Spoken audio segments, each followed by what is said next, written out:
भाई इंसान अपनी गाड़ी की सर्विस करवाना भी नहीं भूलता, अपने घर की साफ सफाई करना भी नहीं भूलता, यहाँ तक कि अपने जूतों तक की सफाई करना भी नहीं भूलता, लेकिन अपने शरीर की सफाई वो कब करता है? आप सोच रहे होंगे कि भाई हम नहाते धोते तो रोज हैं, तो सफाई तो हो ही जाती है। मैं बाहर की सफाई की बात नहीं कर रहा, मैं भीतर की सफाई की बात कर रहा हूँ, पेट की सफाई की बात कर रहा हूँ।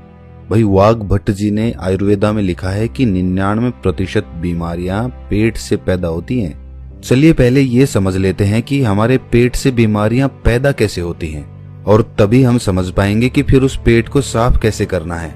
आपको ऐसे बहुत सारे लोग दिखेंगे जो अपनी बीमारियों के कारण दुखी रहते हैं, डॉक्टरों के पास घूमते रहते हैं, किसी वैद्य के पास जाते रहते हैं, और फिर उनका जीवन दवाइयों के सहारे चलने लगता है।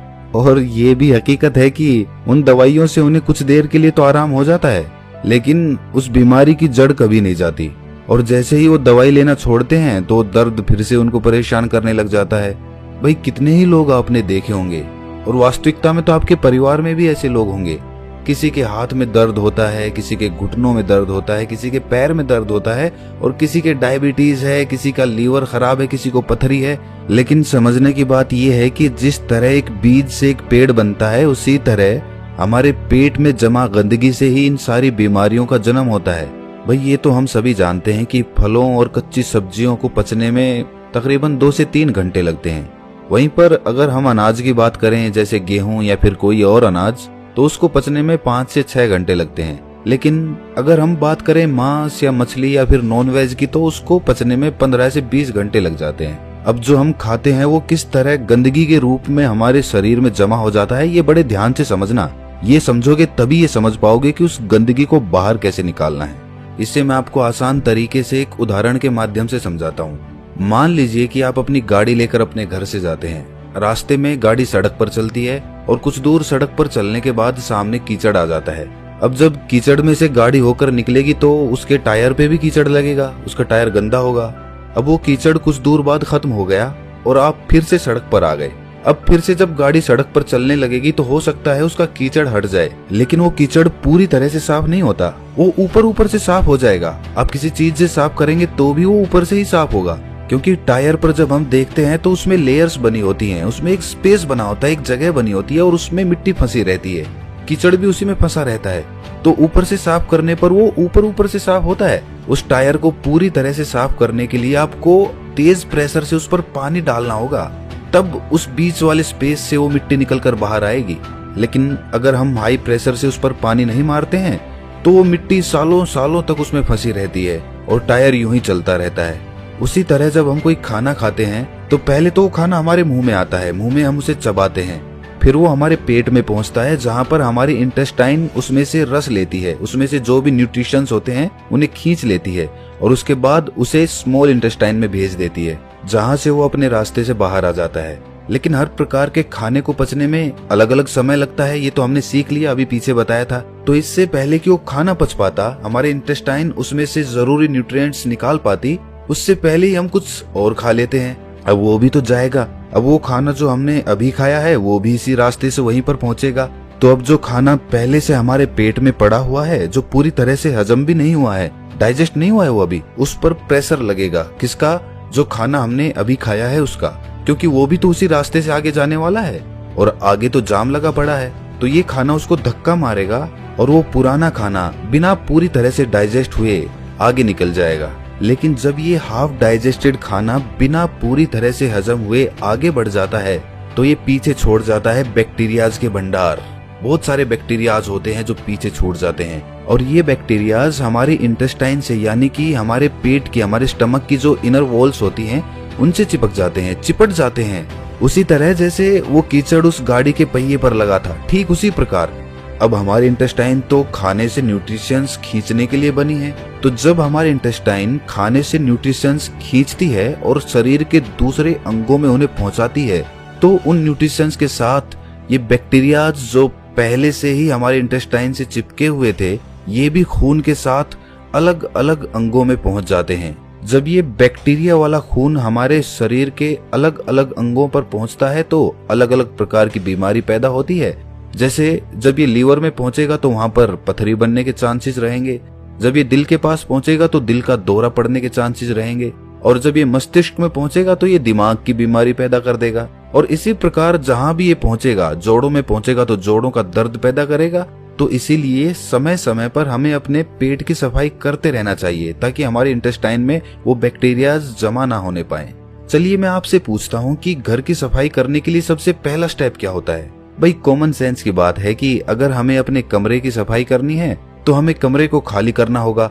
अगर फर्श साफ करनी है तो फर्नीचर को बाहर निकालना पड़ेगा। उसी तरह से हमें भी अपने पेट की सफाई करने के लिए ऐसे ही शुरुआत करनी चाहिए। अगर हम अपनी पूरी बॉडी को डिटॉक्स करना चाहते हैं तो सबसे पहले तो हमें अपने पेट को साफ करना होगा, जहां से सारी बॉडी में बैक्टीरिया सप्लाई हो रहे हैं। तो इसका सबसे अच्छा, सबसे पहला और सबसे आसान तरीका है व्रत करना, फास्टिंग करना चालू करिए। फास्टिंग करने से हमारा पेट खाली होगा, और जब हमारा पेट खाली होगा तभी तो हम उसकी सफाई कर पाएंगे। अब देखिए, फास्टिंग करना कुछ लोगों को बहुत डिफिकल्ट लगता है, बहुत कठिन भी होता भी है। जो लोग फास्टिंग कर सकते हैं वो फास्टिंग करें, हफ्ते में किसी दिन कर लें या महीने में कर लें। और फास्टिंग करें तो पानी, जूस या फिर कोई फल इत्यादि ही खाएं, क्योंकि तभी तो वो फास्टिंग होगी। और जिन लोगों को ये कठिन लगता है कि भाई वो भूखे नहीं रह सकते, फलों से उनका पेट नहीं भरता है, तो ऐसे लोग हल्का खाना खा सकते हैं, जैसे खिचड़ी खा ली। जब आप इस तरह का कोई व्रत करते हैं तो जाहिर सी बात है आपका पेट तो खाली ही रहेगा। और जब आपकी बॉडी को विटामिन या फिर न्यूट्रिएंट्स चाहिए होंगे तो वो आपके इंटेस्टाइन के पास इंफॉर्मेशन भेजेंगे कि भाई आगे न्यूट्रिशंस की जरूरत है, सप्लाई चाहिए, हमें जल्दी से दो। और इंटेस्टाइन के पास तो कुछ है ही नहीं, वो देगा क्या?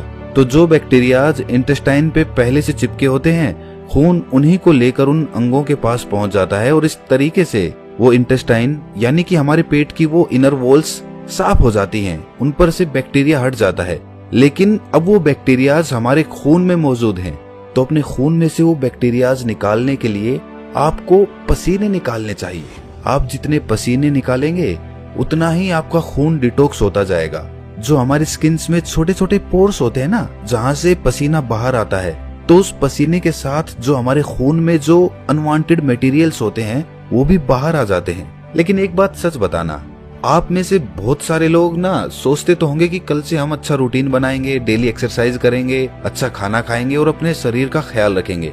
लेकिन अगली सुबह आते ही आप भूल जाते हो, फिर से वही रूटीन, फिर से लेट उठना, फिर से ऑफिस में जाना और फिर से आकर उसी तरह से रात में लेट सोना। देखिए, इसमें गलती इंसान की नहीं होती, इंसान का रूटीन ही ऐसा हो गया है। वो कभी रात की ड्यूटी करता है तो कभी दिन की ड्यूटी करता है, तो इस तरीके से उसका कोई रूटीन फिक्स हो ही नहीं पाता और वो अंदर ही अंदर अपने मन में निराश होता चला जाता है।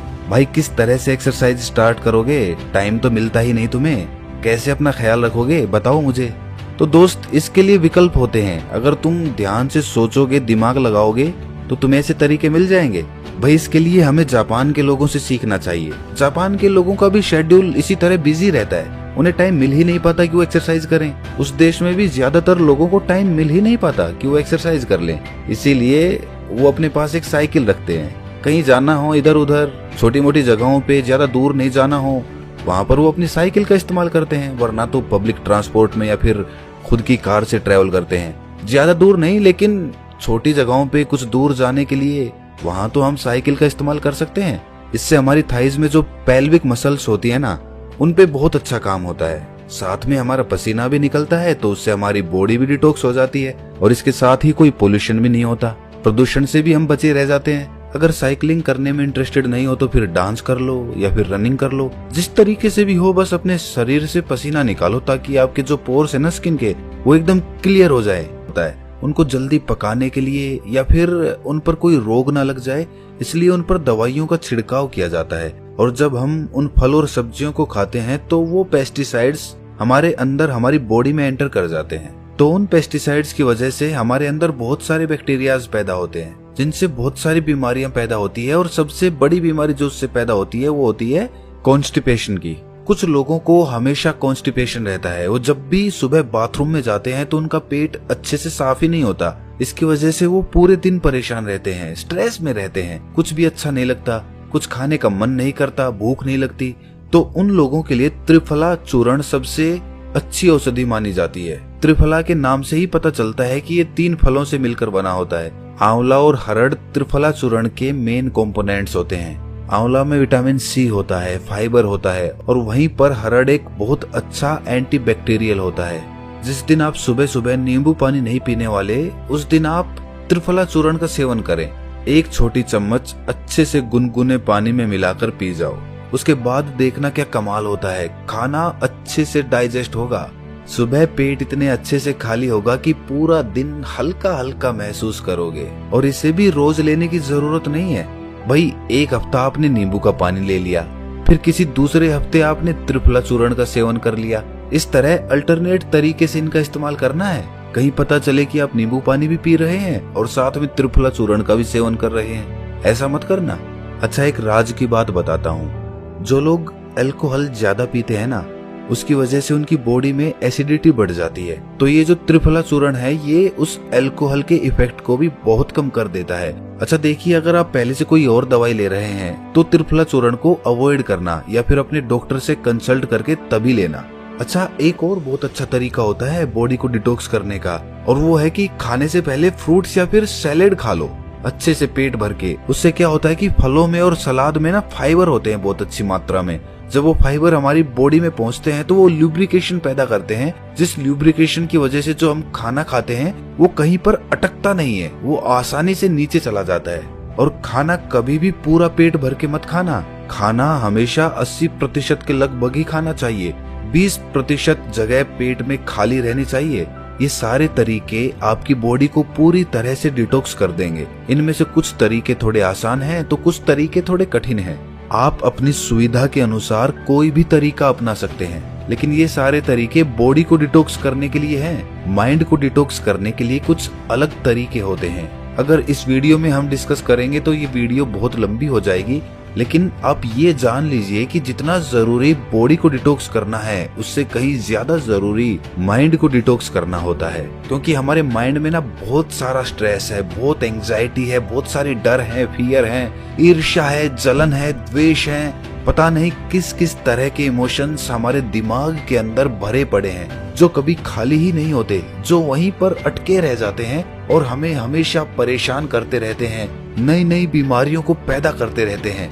उससे मानसिक बीमारियां बहुत सारी पैदा होती हैं।